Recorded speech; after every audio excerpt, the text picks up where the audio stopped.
ఖచ్చితంగా రెసిన్ కావాలి. రెసిన్ ఉంటేనే పైప్ తయారవుతుంది. సో ఇది మన ఇండియాలో రెండు కంపెనీలు ఉన్నాయి. ఒకటి రిలయన్స్ ఇండస్ట్రీస్, రెండు ఫిలిప్స్ మాత్రమే. సో రిలయన్స్కి మాత్రం పైప్ అనేది లేదు. పైప్ మ్యానుఫ్యాక్చరింగ్ కాబట్టి వాళ్ళు మేకర్కి అమ్ముకుంటూ ఉంటారు.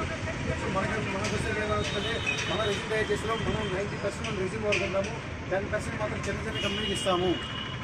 ఈరోజు మార్కెట్ రేటింగ్ తెలంగాణలో ఎవరు కూడా సొంత మ్యానుఫ్యాక్చరింగ్ రెసిన్ లేదు. సో మనమే ఇప్పుడు రైతుల బ్రాండ్ వస్తుంది. సుప్రీం కానీ, ఆశీర్వాద్ కానీ, ఆస్కార్ కానీ, పీస్ కానీ ఎవరైనా కానీ రిలయన్స్ దగ్గర కానీ మన దగ్గర కానీ కొనుక్కోవాల్సిందే రెసిన్.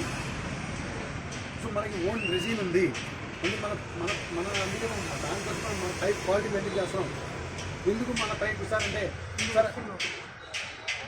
సార్ ఎందుకు మన పైప్ క్వాలిటీ ఉంటుందని చెప్తారంటే సార్ మనం ఒక పైప్ తయారు చేసే దీనిలో 92% మనం రెసిన్ వాడతాము.